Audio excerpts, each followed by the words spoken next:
Fala galera, bem-vindo ao meu canal aqui no YouTube. Meu nome é Matheus Messias. Eu tô aparecendo aqui nesse vídeo só por esse curtinho espaço de tempo, porque o que vocês vão acompanhar a partir de agora é uma exposição que eu fiz na escola dominical sobre a vida de Moisés. Nela a gente vai ver a sua origem da sua vida, o seu tempo no Egito, o seu trabalho para libertar o povo e um pouquinho dos seus anos no deserto. Eu quero que você assista, porque nele nós vamos ver o quanto nós podemos enxergar da tipificação de Jesus em Moisés. Eu tenho certeza que vai ser uma bênção para a sua vida. Mas antes de eu ir, por favor, se inscreva aqui no canal, já clique no gostei para que esse vídeo possa atingir mais pessoas. Espero que você goste e tenha uma boa aula. Um abraço, até a próxima. Bom dia de novo, pessoal. Paz do Senhor. A gente está começando então um novo trimestre aqui, o último de 2020, para falar sobre os bons e maus exemplos da Bíblia. Sabe, quando eu estava refletindo sobre essa lição, isso me fez pensar em como que a Bíblia não pode ter sido um livro escrito para inventar uma nova religião, sabe? Essa só pode ser a palavra de Deus, porque se você pegar para ver todas as outras religiões onde é apresentado os seus profetas, os seus deuses, semideuses, os seus sacerdotes, na maioria das histórias a gente sempre vai ver personagens cheios de caráter, de bravura, de lealdade, sem nenhum defeito, sem nenhuma mancha, são homens perfeitos. Mas quando a Bíblia pega para mostrar os seus heróis da fé, vamos dizer assim, os seus sacerdotes, os seus profetas, o fundador das religiões, vamos dizer assim, a Bíblia sempre demonstra falhas. Não tem um personagem da Bíblia que a gente não vê que apresente falhas e pecados, sabe? A gente tem o rei Davi. O rei Davi é o maior rei que Israel já teve. É o homem que ficou conhecido como o homem segundo o coração de Deus. Mas ainda assim a Bíblia não faz uma vista grossa em cima da vida dele. A gente vê que a Bíblia ainda faz questão de relatar um pecado muito grave da vida dele. Porque a Bíblia, ela é realista a respeito das coisas. Não é um conto de fada, não é uma religião inventada. Ela lida com a realidade. A gente tem Abraão. Abraão ficou conhecido como amigo de Deus. Abraão também pecou. Abraão mentiu a respeito da sua esposa pelo menos 2 vezes. Abraão teve relações fora do matrimônio com a sua concubina, e mandou o seu filho primogênito embora da sua casa. A gente tem Moisés, que, como a gente vai ver, é o maior homem que a religião judaica tem. Mesmo Moisés também tem erros na sua vida, tem pecados. A Bíblia lida com a realidade, porque ela mostra que a salvação é pela graça. Ela mostra que não é pelo que as pessoas fazem ou deixam de fazer. Se existe salvação é porque existe um Deus gracioso que quer derramar isso na vida das pessoas, nesse mundo. E em especial, nessa lição de hoje, a gente vai lidar exatamente com Moisés. Eu separei aqui em 3, eu acho, tópicos, vamos falar primeiro sobre a vida e chamada de Moisés, depois vamos falar sobre o Êxodo, depois sobre os anos no deserto, e eu espero que dê tempo. Bom, vida e chamada. Para a gente entender a história de Moisés, a gente tem que entender um pouquinho do background da história da Bíblia. Como que a gente chegou até essa figura de Moisés?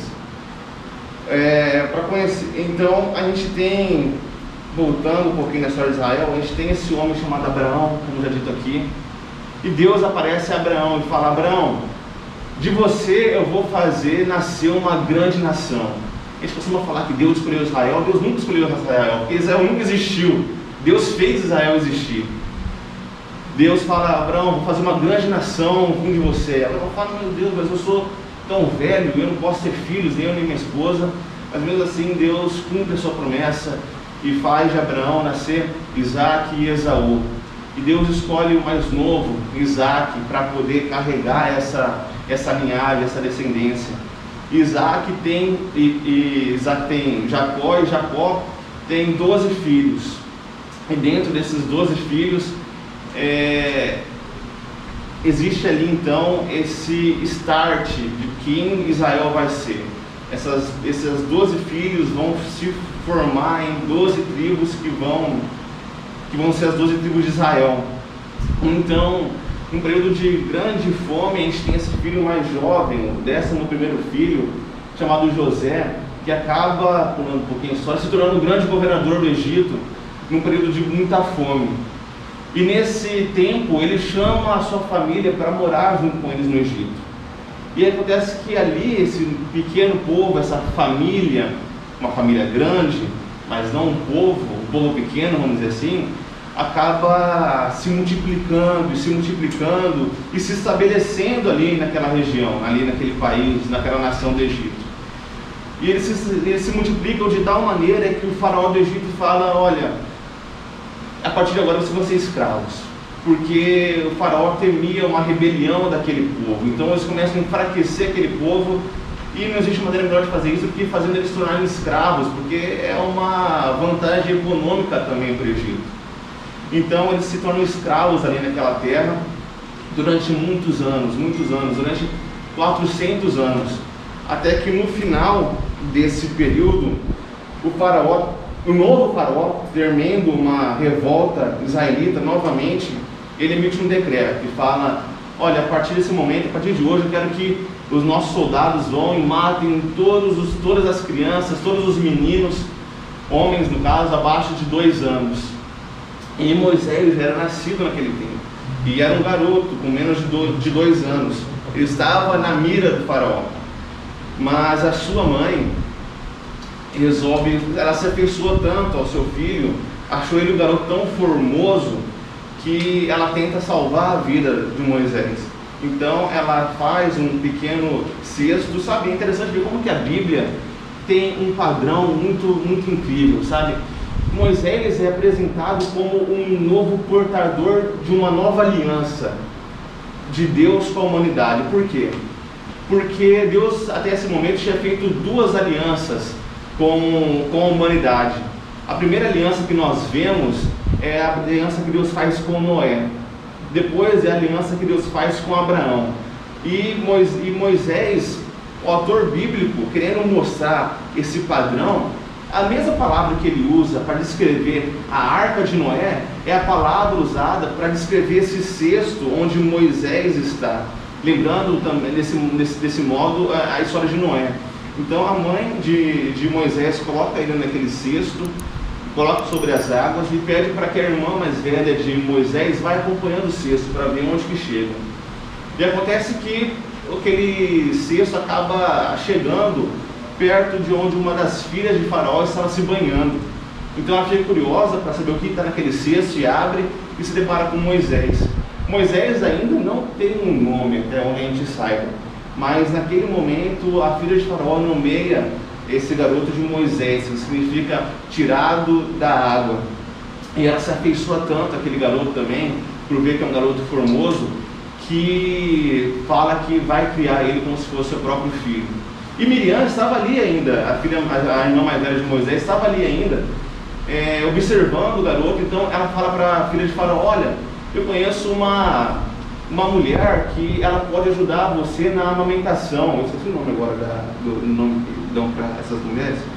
Ama de leite? Isso, uma ama de leite, para poder ajudar você nesse período, que no caso é a própria mãe de Moisés. Então a gente vê que durante os seus primeiros anos, Moisés cresceu conhecendo quem ele era, conhecendo a história do seu povo, sabendo a quem ele pertencia. Ele sabe que ele era um israelita, ele conhece a sua história. E Moisés é um garoto muito privilegiado, portanto, porque ele pode então crescer com bastante aprendizado, com bastante estudo. Em Atos 7, o Lucas vai falar que Moisés era bastante versado nos estudos, ele era bastante inteligente, porque ele tinha toda a educação, a melhor educação do mundo na época.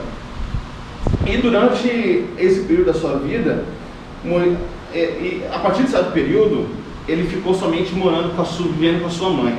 E a partir de determinada idade, a gente não sabe ao certo qual é, ele sai e começa a viver junto com a sua mãe adotiva também. Provavelmente muito criança ainda. Então, Moisés, ele vive crescendo, vivendo uma dicotomia entre duas identidades, entre duas realidades. Ele é tanto hebreu quanto egípcio. Isso culminou num episódio, muitos anos depois da sua vida, quando ele tinha 40 anos de idade, que ele presenciou a morte de um escravo hebreu por um soldado egípcio. Ele fica indignado com esse episódio e acaba assassinando esse egípcio. Então, no outro dia, quando ele está andando ali pela sua região, dois hebreus estão discutindo a respeito de alguma coisa, e Moisés intervém para poder ser o juiz entre eles, e os hebreus falam: por acaso você vai matar a gente igual você fez com aquele egípcio ontem? Moisés achou que ninguém tinha visto isso. Então, quando ele descobre que as pessoas sabem, ele teme que o faraó descubra o que ele fez. Então ele parte e foge. Nessa época, como dito, Moisés tinha 40 anos de idade já. Então ele foge para o deserto, e no deserto ele acaba se tornando um pastor de ovelhas. Ele se casa com uma mulher chamada Zípora, que não é hebreia. Ele constitui uma família e vive uma vida completamente diferente daquela que ele conhecia antes. Uma vida mais humilde, uma vida mais recata. E ele vive mais 40 anos dessa maneira. E quando ele achava que a vida dele não reservava mais nada para ele, então tudo vira de cabeça para baixo na vida dele. Quando Moisés tinha 80 anos, ele estava um dia subindo um monte, provavelmente para procurar algumas de suas ovelhas, estava pastoreando, é bem provável, quando Deus aparece para ele numa sarça ardente, uma árvore que estava pegando fogo, mas ele percebia que aquela árvore não se consumia, continuava intacta com as suas folhas, os seus troncos, as suas raízes. Então, naquele momento, Deus se revela a Moisés e fala: Moisés, eu quero que você volte para o Egito e liberte o meu povo.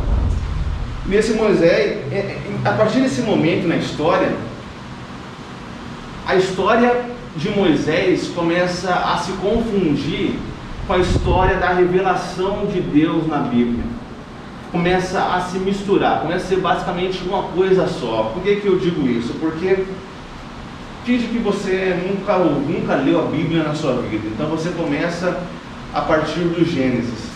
Você conhece a partir da história de Adão e Eva esse Deus. O que a gente sabe a respeito desse Deus? A gente não sabe muita coisa.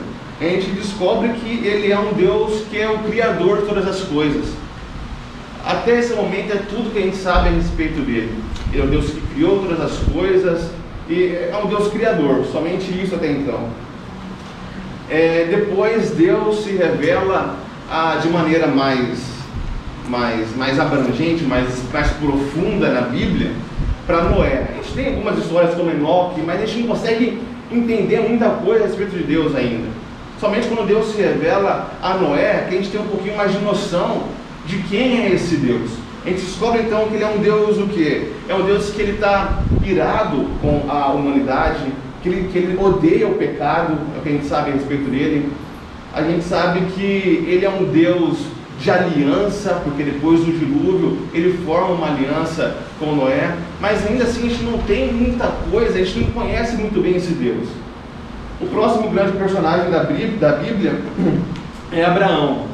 Deus normalmente se revela a Abraão. A partir desse momento a gente consegue entender mais algumas coisinhas a respeito desse Deus. A gente sabe que ele é um Deus que provê. Abraão, depois daquele episódio com Isaac, fala: Deus proverá, Yahvé, Jireh. A gente consegue entender que ele é um Deus fiel, porque ele promete um filho para Abraão e para Sara, e ele cumpre.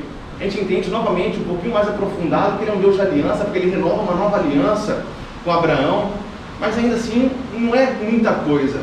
Mas então surge esse grande outro personagem na Bíblia, que é Moisés, e sabe, não tem como se comparar a revelação que nós temos a respeito desse Deus na vida de Moisés.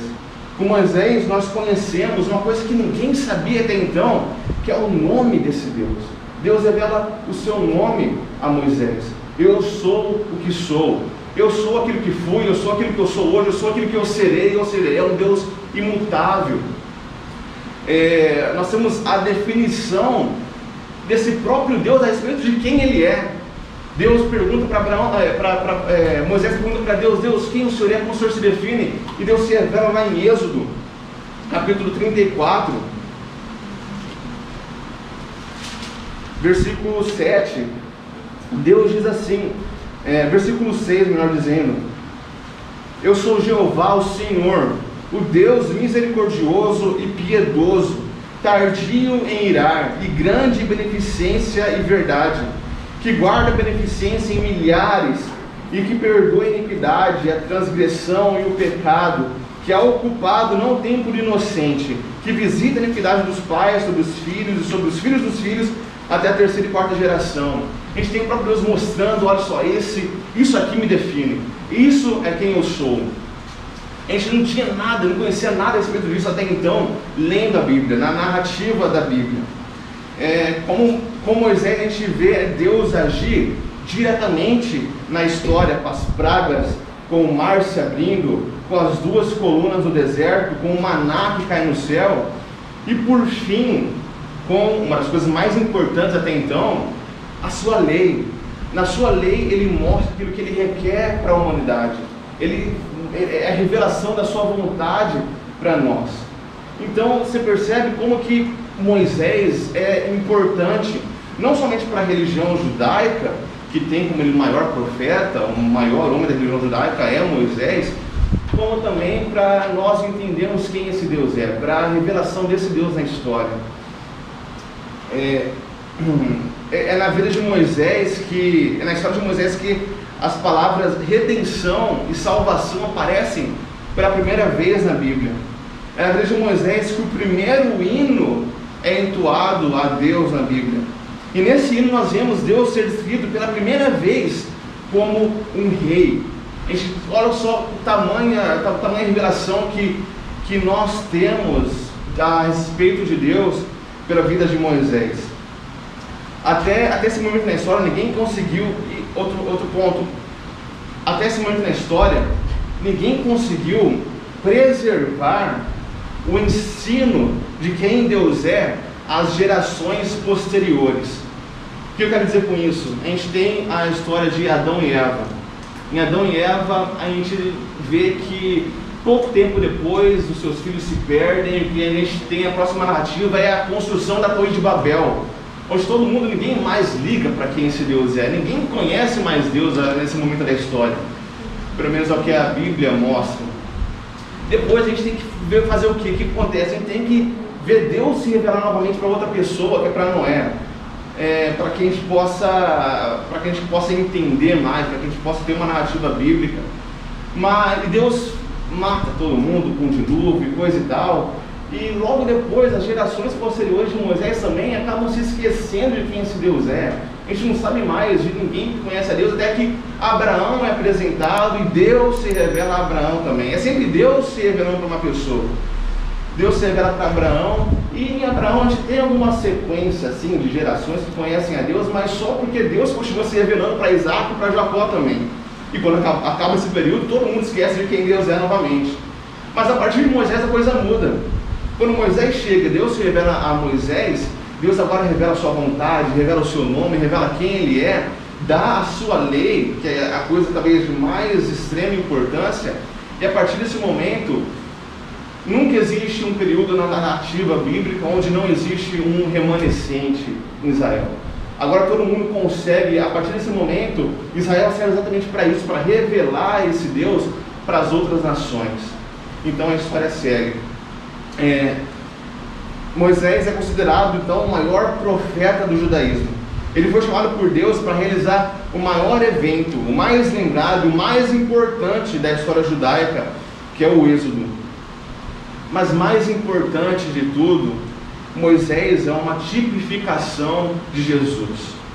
Por quê? Porque se Moisés nos mostra na Bíblia mais traços a respeito desse Deus, em Jesus nós vemos o resplendor da glória e a expressão exata do seu ser. Se Moisés nos ensina um pouco mais a respeito desse Deus, em Jesus é o próprio Deus que vem se revelar a nós. Moisés conseguiu ensinar o povo a nunca esquecer de Deus na sua mente. Por quê? Porque apesar de Israel conhecer a Deus, saber quem Deus é na sua mente, no seu coração eles sempre se esqueciam de Deus. A gente vai ver na história de Juízes, no livro de Juízes principalmente, é sempre vários ciclos, onde o povo está em paz, depois o povo é oprimido, porque se esquece de Deus, depois Deus vem através de um juiz libertador para libertar esse povo, e a gente tem um período de paz. Mas depois desse período de paz, novamente acontece esse ciclo, mais umas 10 vezes, se eu não me engano. Mas em Jesus as coisas são diferentes. Em Jesus o próprio Deus vem habitar em nós de maneira que nós nunca nos apartemos dele. A revelação de Jesus é maior do que a de Moisés, é que o autor dos Hebreus vem tentar mostrar. Vamos ler a palavra de Deus lá em Jeremias 32.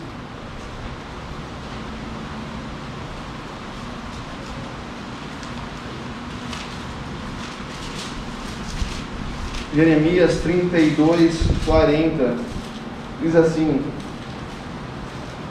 e farei com eles um concerto eterno, que não se desviará deles, para lhes fazer bem, e porei o meu temor no seu coração, para que nunca se apartem de mim. Quem que é o carregador dessa aliança, desse concerto? É Jesus. Em Jesus as coisas são diferentes. Agora Deus, o próprio Deus, vem habitar em nós, de maneira que nós nunca nos apartemos dele, diferentemente do que os outros concertos, as outras alianças antigas aconteciam.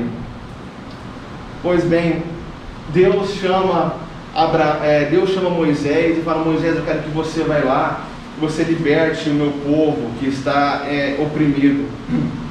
Moisés, ele primeiramente se mostrou relutante em voltar ao Egito.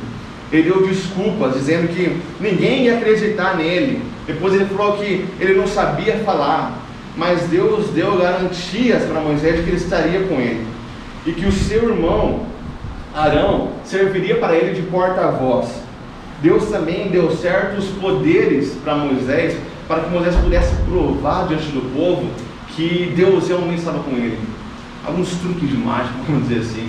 Deus falou para Moisés: Moisés, coloca sua mão dentro do seu manto. Ele colocou. Tira. E Moisés viu que a mão dele estava com lepra. Aí Deus falou: Moisés, coloca de novo. Moisés colocou. E quando ele tirava, a mão dele estava limpa. Eu acho que ele mostrava isso pro pessoal. E o pessoal, acreditava. Vai dar milagre. Tá certo. Eu acreditava também. Então Moisés tem essa garantia de que Deus estava com ele, e então ele parte. E no caminho para lá, vamos ler a palavra de Deus lá em Êxodo 4, que é um episódio muito interessante, que eu não estava lembrado até preparar essa lição aqui, na verdade. Êxodo 4, 24, quem encontrou pode ler, por favor. Durante a viagem para o Egito, em um lugar onde Moisés e a sua família estavam passando a noite, o Senhor se encontrou com Moisés e procurou matá-lo. Continua, mais um versículo. Aí, Zípora, a sua mulher, pegou uma pedra afiada, cortou o prepúcio do seu filho e também lhe cortou o pé de Moisés e disse: você é um marido de sangue para mim. Que episódio curioso, né? O que aconteceu aqui? Vamos recapitular. Deus chama Moisés: Moisés, eu escolho você, eu quero que você vá lá e liberte o povo. A gente vê que Deus preparou Moisés exatamente para esse episódio, para que Moisés pudesse chegar e libertar o povo. Deu a ele toda a educação que ele precisava, todo o caráter que ele precisava. Mas então, quando Moisés está voltando para o Egito para fazer aquilo que Deus pediu, a gente vê que quando eles param numa hospedaria, Deus procura matar Moisés, cara. Deus, o que você quer, Deus? Por que Deus procurou matar Moisés? Alguém consegue entender a partir desse versículo? Mais um pouquinho de história. Naquele momento onde Deus procurou matar Moisés, A esposa de Moisés, Zípora, se levanta, pega uma pedra afiada e corta o prepúcio do filho e fica tudo bem. E ela fica brava com Moisés. Você certamente para mim és um marido de sangue, um marido sanguinário. A gente só consegue entender por que Deus queria matar Moisés a partir daquilo que Zípora fez. Porque depois que Zípora fez o que ela fez, Deus se acalmou e foi embora. Então o que era? Qual foi o grande erro de Moisés? Moisés, como dito, conhecia a história hebreia. Se ele conhecia a história hebreia, obrigado, Ana Vitória. Certamente para mim você é uma irmã de água.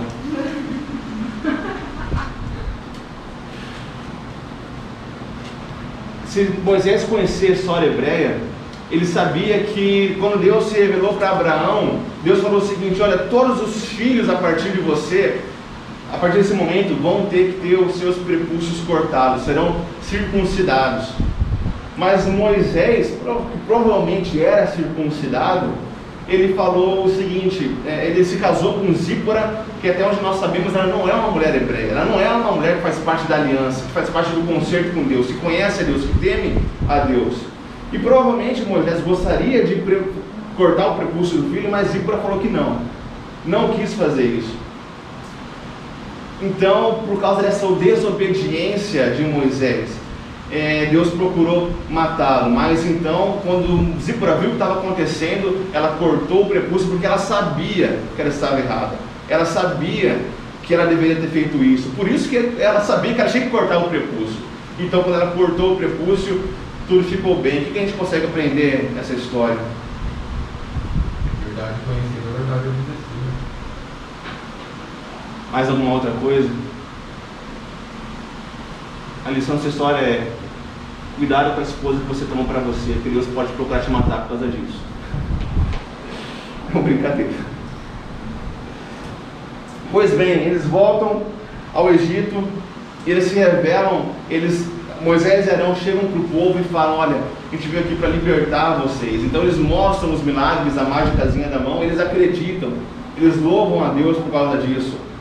É um bom começo, mas então eles vão até Faraó e falam: Faraó, eu quero libertar esse povo, mas Faraó fala que não. Então eles tentam de novo, o Faraó fala que não, e começa a aumentar a carga de trabalho, e fala que não, e resiste, e tem disputa, e coisa e tal, e nada acontece, nada dá certo. Então Deus fala: olha, é o seguinte, eu endureci o coração de Faraó para que ele não fizesse, para que ele não libertasse vocês. E aí, o que a gente vai fazer a partir desse momento eu vou mandar, quantas pragas? 10 pragas no Egito para que sirva de condenação a eles, de juízo para eles, e depois disso vocês vão ser libertos. Depois acontece de tudo: gafanhoto, água que vira sangue, sol que não aparece mais, morte de gado, e nada dá certo. Sempre o coração de Faraó fica mais endurecido, e não deixa, até que Deus fala: chega, eu vou enviar essa última praga, e depois dessa praga as coisas vão mudar. Faraó vai libertar vocês. Eu vou matar todos os primogênitos do Egito. Mas antes disso acontecer, a gente chega na história em Êxodo 12. Em Êxodo 12 acontece a instituição da Páscoa. A Páscoa, que é a festa mais importante do calendário hebreu. Deus institui a Páscoa, e perceba novamente o padrão que a Bíblia segue. Em Gênesis 22 a gente tem a história de Abraão e Isaac. Então a Deus pede para Abraão o filho dele como um sacrifício. Mas quando eles estão indo para lá, chegam no Monte Moriá, Isaac fala: pai, aqui está fogo, aqui está lenha, mas onde está o cordeiro para o holocausto? Deus fala: Deus providenciará para si um cordeiro.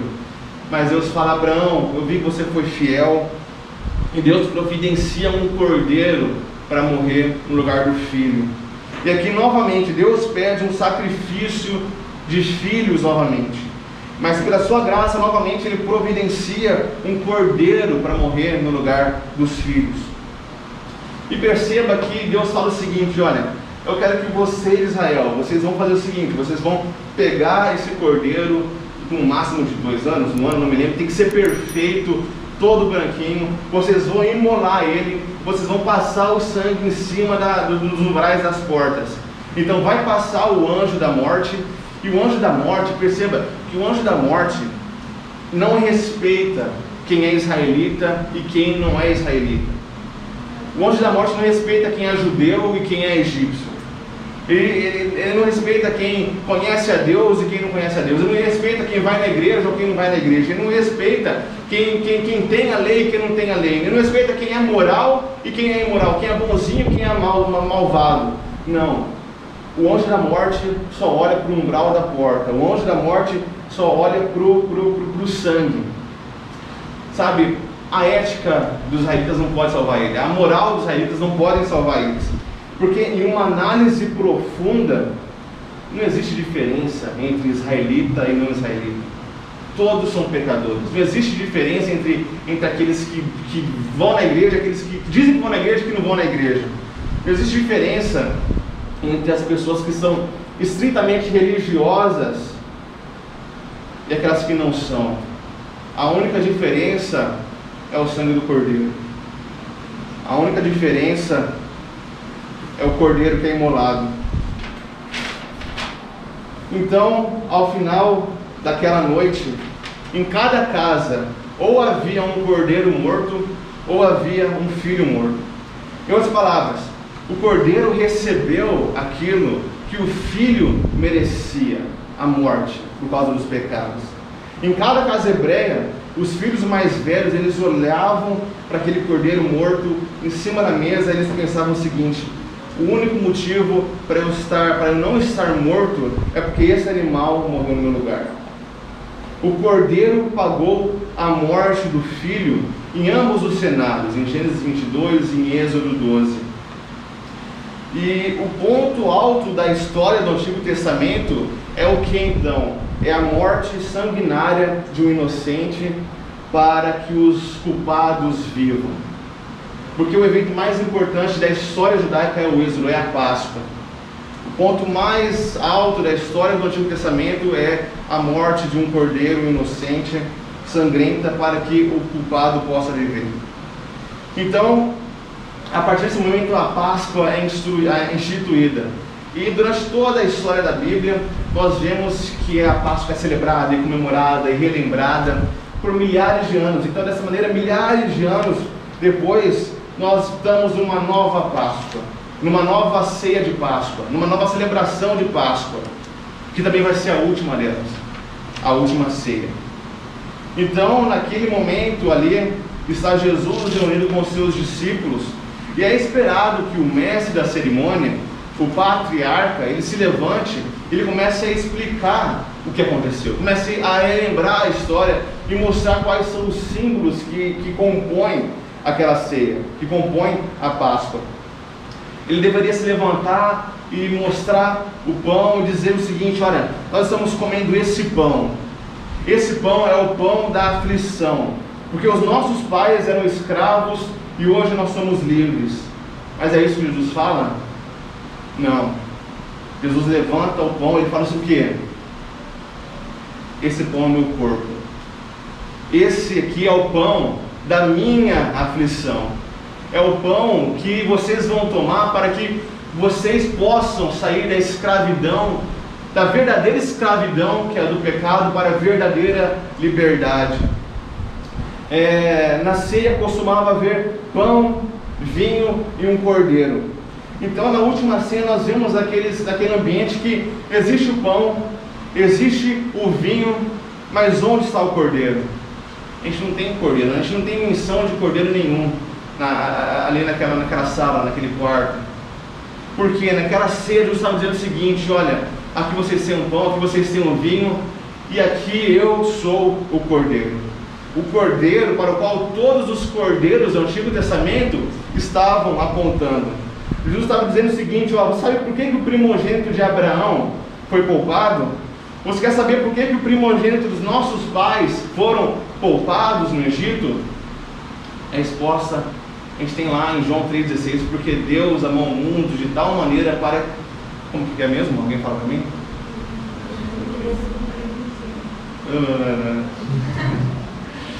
Porque Deus amou o mundo de tal maneira que enviou o seu próprio Filho. Meu Deus do céu, como que é? Para que todo aquele que Ele nele crê. crê Deus não pereça, enviou, mas tenha vida que eterna. Deus amou o mundo de tal maneira que enviou seu Filho unigênito para que todo aquele que nele crê não pereça, mas tenha. Eu esqueço, não é um versículo muito conhecido, não. Esse cordeiro foi oprimido, mas não abriu a boca. Como o cordeiro foi levado ao matadouro, e como ovelha muda perante seus tosqueadores, ele não abriu a boca. Moisés, no Êxodo, libertou os hebreus da opressão física e da opressão econômica. Mas Jesus libera o seu povo da opressão do pecado e da morte. Então, por fim, Faraó aceita libertar os israelitas. A gente lê lá em Êxodo. Quando o rei do Egito foi informado de que o povo havia fugido, Faraó e seus oficiais mudaram de ideia a respeito deles e disseram: o que nós fizemos? Deixamos os israelitas irem e perdemos os seus serviços. O Faraó estava dizendo o seguinte: nós vamos pegá-lo. Nós deixamos ele ir, mas nós mudamos de ideia. Nós vamos pegá-lo e nós vamos trazer eles de volta, ou se nós não conseguirmos fazer isso, nós vamos matá-los. Sabe, os velhos senhores de escravos que haviam libertado os israelitas, eles entraram nos seus cavalos de guerra e começaram a perseguir os israelitas. Quando os israelitas os viram chegando, eles ficaram apavorados, eles clamaram ao Senhor, mas disseram a Moisés o seguinte: foi porque não havia túmulos no Egito que você nos trouxe ao deserto para morrer? O que você fez conosco ao nos tirar do Egito? Não dissemos a você no Egito: deixe-nos em paz, vamos servir aos egípcios? Teria sido melhor para nós servir aos egípcios do que morrer no deserto. Os israelitas estavam falando o seguinte: olha, quando Moisés falou para eles, vamos, eles falaram: não, nós não queremos ir, nós não queremos ficar aqui, nós vamos morrer aqui, a gente gosta daqui. Mas foi isso mesmo que eles falaram? Vamos ver. Êxodo 4, quando Moisés e Arão chegaram. Moisés e Arão reuniram todos os anciões dos israelitas, e Arão contou-lhes tudo o que o Senhor havia dito a Moisés. Ele também realizou os sinais perante o povo, e eles creram.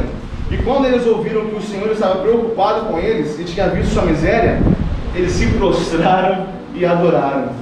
Mas não é isso bem o que os israelitas estão lembrando da história, né?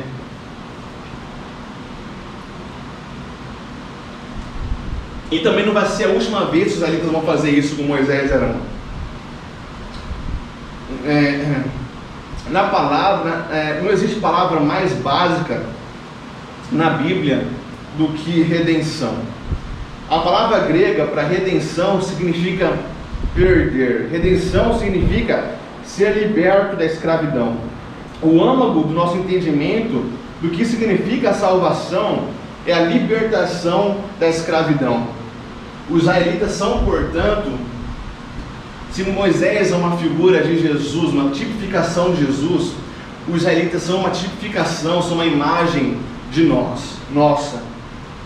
Eles estavam em cativeiro, mas essa escravidão tinha camadas. Vamos falar um pouquinho sobre essas camadas de escravidão que todos nós vivemos. Os israelitas saíram da escravidão, mas embora eles estivessem fora da escravidão, os senhores de escravos estavam dizendo: não, nós queremos vocês de volta. Não apenas os israelitas estavam objetivamente livres da escravidão naquele momento, que eles haviam sido libertados, porque Deus falou que eles haviam sido libertados, mas por dentro, subjetivamente nos seus corações, eles ainda não estavam livres da escravidão. Numa camada mais profunda, eles ainda se sentiam, eles ainda operavam como escravos nos seus atos, no seu entendimento, na sua mentalidade. Você pode tirar as pessoas da escravidão, mas você não pode tirar a escravidão das pessoas, pelo menos não com tanta facilidade. Por toda a Bíblia existem camadas de escravidão das quais Deus redime o seu povo. Nós temos Paulo falando lá em Romanos 6: o pecado não será mais o seu senhor, porque você não está sob a lei, mas sob a graça. O que devemos então fazer? Devemos pecar então, porque não estamos sob a lei, mas sob a graça? Paulo fala: de jeito nenhum. Por quê? Porque é muito possível uma pessoa, com esse argumento, ela não estar mais sob a lei, ou seja, alguém que está objetivamente livre da lei, que aceitou a Cristo, que não existe mais condenação para ele, mas ainda ser um escravo do pecado na prática, subjetivamente, no seu coração. É por isso que Paulo diz, não seja um escravo do pecado. Por quê? W.G.T. Shedd argumenta que, presta atenção, o pecado é a ação suicida da vontade humana contra si mesmo. Mais uma vez, o pecado é a ação suicida da vontade humana contra si mesmo. O pecado contém um elemento de escravidão, de servidão nele. No próprio ato de transgredir a lei de Deus, existe uma ação reflexa da vontade humana sobre si mesma. O pecado não é somente uma coisa que você faz contra Deus, mas também uma coisa que você faz contra você mesmo. De maneira que ela se torna, a pessoa que comete o pecado, ela se torna menos apta a não pecar novamente. O pecado é a ação suicida da vontade humana contra si mesmo. Isso destrói o poder do homem fazer aquilo que é certo, que é a verdadeira liberdade do homem. O pecado é o suicídio lento, seguro e eterno da vontade humana.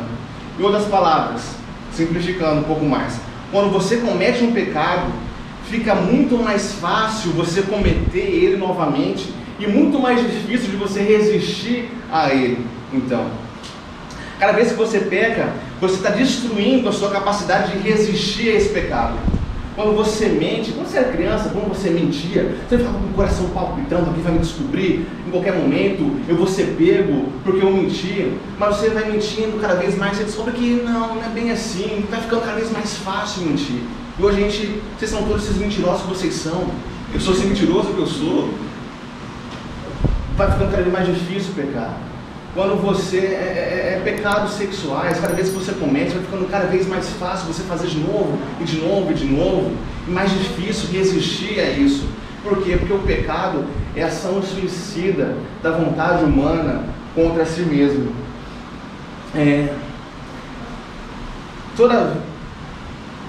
O pecado não desaparece imediatamente quando você se torna um cristão. Mesmo depois de você receber a Cristo e Cristo aceitar você e objetivamente naquele momento ele remover a sua culpa, o seu pecado, você ainda está numa camada mais profunda, sendo um escravo do pecado. E uma camada mais profunda, porque na superficial Deus já te regenerou, te declarou justo, mudou a disposição do seu coração. Vamos trazer uma historinha para ficar um pouquinho mais fácil de entender. Imagina que você é um escravo no Brasil em 1888. Você não tem direitos, você não é tratado como ser humano. Se um senhor de escravos gritar com você, você teme pela sua vida. Mas então no dia 13 de maio daquele ano, a princesa Isabel assina a Lei Áurea. E a partir desse momento, você é liberto da escravidão. A partir desse momento, você tem direitos. A partir desse momento, você não precisa mais morrer. Mas então, no dia seguinte ou no outro, você entra na cidade e um senhor de escravos começa a gritar com você de novo. Mesmo sabendo na sua cabeça, mesmo objetivamente, você saber, eu tenho direitos aqui, eu não preciso morrer, eu sou livre da escravidão. Você ainda assim, lá dentro do seu coração, você ainda está com medo, você ainda está agindo como um escravo. Você pode tirar uma pessoa da escravidão, mas você não consegue tirar a escravidão da pessoa ainda. Essa mentalidade. Esse é o grande entendimento que Martinho Lutero teve lá em 1517, com a justificação pela fé. Ele pôde dizer aquela máxima dele, Simul justus et peccator. O que isso significa? Lucas? Todos pecaram? Simul justus et peccator. Simultaneamente justo e pecador. Eu fui salvo, eu aceitei a Cristo. Cristo removeu minha culpa, minha condenação. Não existe mais ira de Deus em cima de mim. Eu sou completamente justo, mas ainda assim eu sou completamente pecador. Sabe, quando você entender isso, você vai entender o que significa graça. Não é você somente justo, andando na linha, fazendo aquilo que é certo, obedecendo cada lei, andando, pisando em ovos com Deus. Não, você entende que você é salvo pela graça. Mas Mateus, e se naquele momento que Jesus voltar, eu estiver cometendo algum pecado, eu acabei de mentir, meu Deus do céu, eu vou ficar... Se você seguir essa linha de raciocínio na sua cabeça, você, no final das contas, você vai estar sempre operando de uma maneira religiosa, achando que você é salvo, não por causa do que Jesus fez, mas porque você está andando na linha, porque você é moral, porque você é ético, porque você lê a Bíblia, porque você anda na linha, porque você é certinho. Você não está confiando no sacrifício de Jesus, você está confiando naquilo que você faz. Isso é uma salvação por obras. Não, nós somos simultaneamente justos e pecadores. Deus vai me levar daqui, eu sendo pecador, então nesse estado onde eu não fui glorificado ainda, eu ainda peco, eu ainda sou falho, eu ainda levanto a minha voz, eu ainda minto. A única coisa que pode te salvar é a graça, é confiar em Jesus. Então a história do Mar Vermelho não é apenas sobre os israelitas saindo da escravidão, mas também sobre como eles saem da escravidão, que é através da graça. Olha aqui como Moisés respondeu aos israelitas. Ele falou o seguinte: não tenham medo, ficam firmes e vejam o livramento que o Senhor trará hoje, porque vocês nunca mais verão os egípcios que hoje vocês veem. O Senhor lutará por vocês, tão somente acalmem-se. Por um lado existe o princípio da graça. Por um lado, o princípio da graça não poderia ser mais claro. Moisés está falando: acalme-se, Deus vai lutar por você. Você não pode fazer isso, você não pode contribuir para isso, você não pode fazer nada. Deus vai fazer tudo. Você não pode pagar pelos seus pecados, você não pode se libertar da escravidão, você não pode pagar o preço. Você é um escravo. O escravo não tem poder para se tirar da condição de escravo. Então quando Moisés diz: o Senhor lutará por você, você só precisa se acalmar. Você pode se acalmar, você não precisa olhar para as suas obras. Você pode receber a salvação ou a libertação completa, baseada não nas suas obras, mas unicamente nas obras de Cristo. Então esse é um princípio. Mas a história do Êxodo também ilustra como essa graça opera. De um lado do Mar Vermelho, os israelitas estavam ao alcance dos seus antigos e falsos mestres. Eles estavam ainda sob a sentença da morte. O faraó disse: nós vamos pegá-los ou nós vamos matá-los. Quando os israelitas estavam daquele lado do mar, eles eram alcançáveis ainda. Eles ainda estavam sob a sentença da morte. Mas quando eles tentaram atravessar e conseguiram cruzar, eles conseguiram cruzar. Mas quando os egípcios tentaram fazer a travessia, um guerreiro invisível impediu eles. As águas se fecharam. Então, no minuto que os israelitas fizeram a travessia, eles haviam passado da morte para a vida. Eles passaram da condenação e da sentença da morte para a liberdade.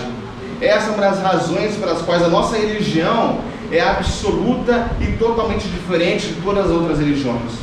Todas as outras religiões são como construir uma ponte. Você constrói uma ponte para chegar do outro lado. Você vai tentando, você vai se esforçando para poder se tornar, para poder ser salvo, para poder alcançar uma graça, para poder alcançar uma bênção. Mas não é assim no cristianismo. No cristianismo existe essa de, num minuto você está regenerado, e no minuto seguinte você não está, você está. E um minuto você não é adotado, no outro minuto você é adotado. Ou você é regenerado e adotado, ou você não é. Não existe um processo nisso. Ou você está no reino das trevas, ou Deus trouxe você para o reino do Filho que Ele ama. Pense em todas aquelas declarações e imagens que tornam o cristianismo único. Ou você é cristão, ou você não é. Em verdade, por exemplo, João: em verdade vos digo, quem ouve a minha palavra e crê naquele que me enviou, tem a vida eterna e não será julgado, mas passou da morte para a vida. É um termo passado. A pessoa não está passando da morte para a vida, ela já passou. A declaração de fé da Assembleia de Deus diz no capítulo 10 o seguinte: no ato da aceitação, o pecador é imediata e simultaneamente salvo, justificado e adotado como filho de Deus. A pessoa não está se salvando, não está se esforçando para poder conseguir ser adotado por Deus. Olha, Deus, eu sou um filhinho bom, me adota aqui. Não. Deus fala que você é adotado, você já passou da morte para a vida. Não existe processo nisso, não existe um aperfeiçoamento para você chegar lá. Você já chegou lá e é por isso que você vai se aperfeiçoando. Acontece assim, numa hora para outra. Agora você consegue perceber o poder libertador que isso tem. Por exemplo, veja Paulo. Paulo foi um homem que matou, perseguiu muitas pessoas, matou cristãos. Dessa maneira ele perseguiu o próprio Cristo, ele fez coisas terríveis. Ele mesmo se intitulou o pior dos pecadores pelas coisas terríveis que ele havia feito. Mas ainda assim ele escreveu o seguinte: agora nenhuma condenação há para os que estão em Cristo Jesus. Sabe, como que Paulo pode dizer uma coisa dessas? Sabe, depois de tudo que ele fez, depois de tudo que ele praticou, depois das coisas terríveis que ele praticou, ele pode falar: não existe condenação nenhuma para mim. Como que ele pode ter uma consciência tão leve e tão livre depois de entender tudo que ele fez, depois do próprio Jesus aparecer para ele e falar: olha, você estava perseguindo a mim, não era somente aqueles cristãos, você estava perseguindo o próprio Deus. Como que ele pode dizer isso? Porque Paulo, ele cruzou, ele passou da morte para a vida, ele fez a travessia. Ele não disse o seguinte: eu tenho muito o que expiar na minha vida. Não, é assim que o coração trabalha para as pessoas que estão escravizadas ali. Elas pensam que elas têm que fazer alguma coisa, que elas têm que se aperfeiçoar para que Deus possa abençoá-los. Mas Paulo era incrivelmente humilde sobre quem ele era. Ele era uma pessoa de falsa modéstia. Por quê? Porque ele havia cruzado, porque ele entendeu isso, porque ele sabia o lugar que ele estava, ele sabia a posição dele diante de Deus, ele sabia o status que ele tinha como filho de Deus. É claro que Paulo havia apenas começado a mudar por dentro, mas ele sabia que ele estava com Deus. Isso é surpreendente. É somente assim que você pode ter uma consciência livre. Quando você entende a posição que você está, quando você ouve a voz de Deus falando para você no fundo do seu coração que você é um filho amado, em quem ele encontra o prazer dele. Alguém pode dizer: tudo bem, Mateus, sim, mas você é salvo pela graça, independente das obras e do seu esforço moral. Mas você tem que acreditar, né? Você tem que ter fé. Você tem que realmente crer com todo o seu coração, porque a salvação é pela fé. Em certo sentido, sim. Mas se você acreditar ainda que é pelo tamanho da sua fé que você agarra, você ainda está operando nessa mentalidade de escravidão. Sabe? O texto diz que as águas abriram e os israelitas atravessaram o mar em seco, como uma parede de água à sua esquerda e à sua direita. Todos os israelitas passaram, mas isso não significa que todos eles passaram com a mesma disposição, com a mesma confiança, com a mesma fé. Existiam alguns que caminhavam confiantes, falando: nossa, Deus está trabalhando por nós, olha as coisas que Ele fez e tal, a gente vai chegar na terra prometida. Mas eu acho que tinha alguns ainda que estavam andando pensando: ai meu Deus, eu vou morrer, vai cair tudo em cima de mim. Mas ainda assim todos eles cruzaram. Os israelitas tinham diferentes qualidades de fé, individualmente falando, mas todos eles foram igualmente salvos. Eles foram igualmente entregues do outro lado. Por quê? Porque você não é salvo por causa da sua qualidade de fé. Você é salvo por causa do objeto da sua fé, naquilo que você confia.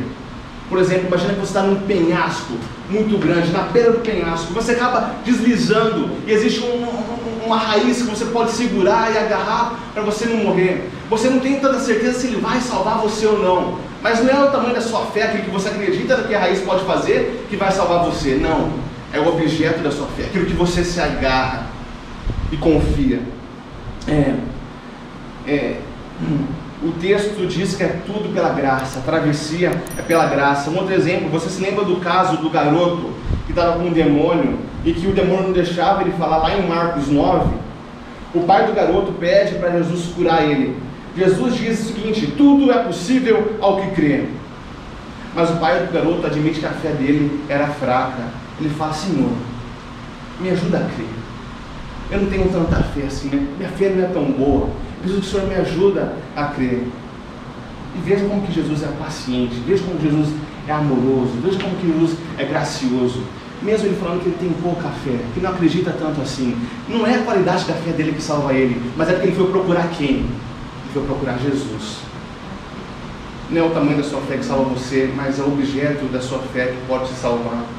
Então em quem você está confiando? Você está confiando em Jesus ou fracamente, ou você está confiando muito naquilo que você faz? Porque se for muito naquilo que você faz e pouco em Jesus, e nada em Jesus, não tem nada para você. Mas se você estiver confiando um pouquinho em Jesus, isso sim já pode ser o suficiente. Por fim, último, os anos do deserto.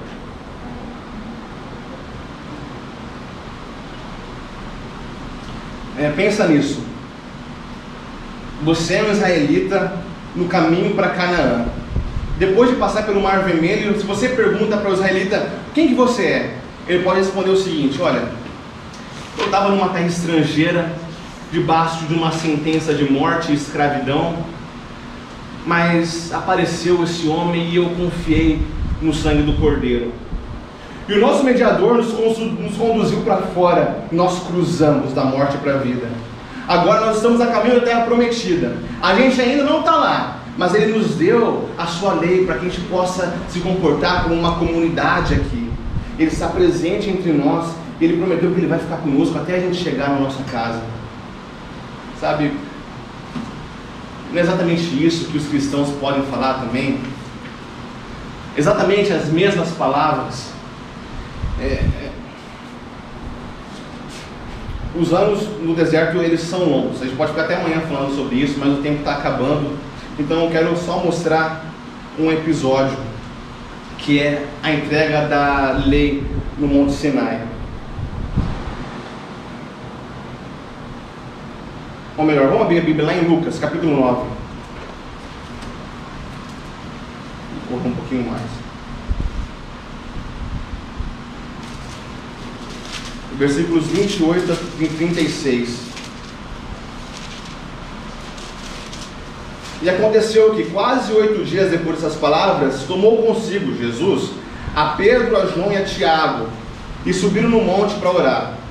Estando eles orando, transfigurou-se a aparência do seu rosto, e as suas vestes ficaram brancas e muito resplandentes, as de Jesus. E eis que estavam falando com ele 2 varões, que eram Moisés e Elias, os quais apareceram com glória e falavam da sua morte, a qual havia de se cumprir em Jerusalém. E Pedro e os que estavam com ele estavam carregados de sono, e quando despertaram, viram a sua glória e aqueles 2 varões que estavam com ele. E aconteceu que quando aqueles que se apartaram dele, disse Pedro a Jesus: Mestre, bom é que nós estejamos aqui, e façamos 3 tendas para ti, uma para Moisés e uma para Elias, não sabendo o que dizia. E dizendo ele isso, veio uma nuvem e os cobriu com a sua sombra. E entrando eles na nuvem, temeram. E saiu da nuvem uma voz que dizia: Este é o meu filho amado, a ele ouvir. E tendo soado aquela voz, Jesus foi achado só. E eles calaram-se, e por aqueles dias não contaram a ninguém nada do que havia visto. Sabe, olha, imagina um leitor judeu lendo essa passagem bíblica. Uma pessoa que conhece bem a história da Bíblia, ela vê o que está acontecendo aqui. Existe um monte, existe a voz de Deus, existe relâmpagos, nuvem e glória. O que isso lembra para eles, para um judeu do primeiro século? O Monte Sinai. O Monte Sinai é exatamente isso que acontece. Essas são as coisas que acontecem. Nós temos expressões agora de Deus no Sinai. O rosto de Moisés fica brilhando. E aqui na transfiguração a gente tem a mesma coisa: monte, voz de Deus, relâmpago, nuvem, glória. Mas dessa vez a glória não vem de cima, ela vem de dentro para fora. Não é Moisés que recebe a glória e fica brilhando, não. A glória sai de uma pessoa agora. Jesus é a fonte dessa glória. O que Lucas está querendo mostrar é o seguinte: olha só, existe um novo manda-chuva aqui, uma pessoa que é maior que Moisés, e é Jesus. Moisés próprio falou: olha, o Senhor teu Deus levantará para ti, para Israel. Moisés falou isso aqui para Israel: o Senhor teu Deus levantará para ti, Israel, um profeta como eu dentre vocês, de seus irmãos. É a ele que ouvirás. E o que Deus está falando aqui nessa passagem? Deus está falando: olha só, Israel, vocês aqui, os judeus, a ele ouvir. Esse aqui é o profeta. Sabe, Moisés pode ter sido o maior profeta de Israel, mas Jesus é o profeta para o qual todos os profetas estavam apontando. Sabe, para finalizar, estava falando isso aqui com um colega esses dias. Eu entendo que essa lição aqui ela teve uma boa intenção, uma excelente intenção de nos fazer aprender com os bons exemplos e nos alertar sobre os maus exemplos da Bíblia. Mas particularmente eu, Mateus Messias, não vejo que essa deve ser a maneira correta de você ler uma narrativa bíblica, uma história da Bíblia. Sabe, o ponto principal da história de Moisés não é sobre ser um bom líder, embora seja uma coisa boa, você possa ler dessa maneira, que obedece a Deus. Não é sobre ser manso como Moisés, de jeito nenhum. A história não foi escrita para nós nos vermos em Moisés. A história foi escrita para nós nos enxergarmos em Israel, como eu mostrei aqui durante toda essa lição.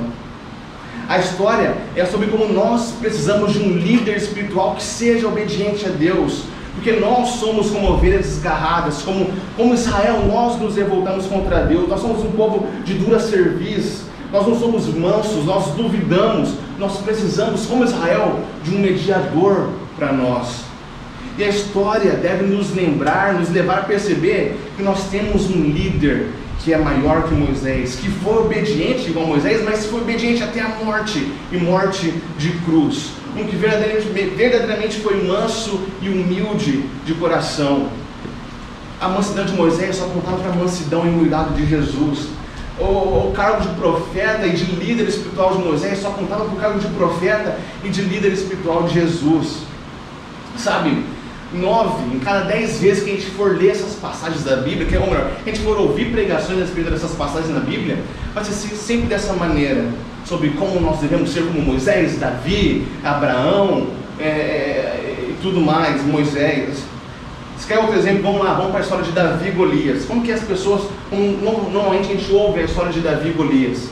O pregador levanta, o ensinador levanta e fala: olha, a gente tem que ser como Davi, a gente tem que levantar, a gente tem que desafiar os nossos gigantes, a gente tem que confiar em Deus como Davi e derrubar os gigantes da nossa vida e tal. Quem que nunca ouviu uma pregação de Davi desse jeito, né? É quase sempre assim. Mas não. O ponto da história de Davi e Golias é que os israelitas não confiavam em Deus, que eles precisavam de alguém que lutasse a batalha, que eles não conseguiam batalhar sobre um inimigo que era muito poderoso para eles derrotarem. Sabe, nós somos Israel, a gente tem a Bíblia descrevendo que Jesus é nosso Davi, é Ele que batalha a batalha, a luta que nós não conseguimos derrotar contra o pecado e a morte. Nós temos um representante, agora nós devemos confiar, e a vitória desse representante é contada como a nossa vitória também, assim como os israelitas. A gente precisa de um valente, de um guerreiro, de um campeão que lute no nosso lugar, sabe, igual Game of Thrones, que existia aquelas batalhas por combate, tinha um anãozinho que não conseguia batalhar, ele fala: olha, eu quero que ele luta por mim, porque ele é grande, e a luta dele, quando ele ganhar, vai ser contada como minha. Então o cara grandão vai lá e luta e ganha, e a vitória dele é contada pro anãozinho. Por quê? Porque ele não conseguia lutar a batalha dele. É da mesma maneira contra a gente. A gente não consegue combater a justiça de Deus contra nós. A gente precisa de que outra pessoa venha e satisfaça isso no nosso lugar. A gente precisa de um Davi que batalhe contra o nosso Golias e derrote ele, para que a vitória dele seja contada como nossa, mesmo a gente não fazendo nada a respeito disso. A Bíblia não é sobre mim, a Bíblia não é sobre você, a Bíblia é toda sobre Jesus. No deserto nós vemos Moisés exercer o tríplice ofício, que é de sacerdote, ele é da tribo de Levi, ele era sacerdote, como profeta e como um líder, como um rei. Isso deve levar a nos lembrar de Jesus. Jesus é o nosso profeta, para que todos os outros profetas apontam. Jesus é o sacerdote que oferece o sacrifício que é Ele mesmo diante de Deus. E Jesus é o rei, que um dia vai voltar e vai governar sobre esse mundo. Quer ver mais maneiras como Moisés aponta para Jesus? Moisés escapou da morte quando criança pela ordenança de Faraó. Jesus também escapou da morte quando criança pela ordenança de Herodes. Moisés saiu do Egito, Jesus também saiu do Egito quando criança. Mateus capítulo 1 ou 2. Moisés significa ser tirado das águas, como o seu nome indica. Jesus também foi tirado das águas do seu batismo. Moisés passou por provação no deserto, Jesus passou por provação e por tentação muito maior no deserto.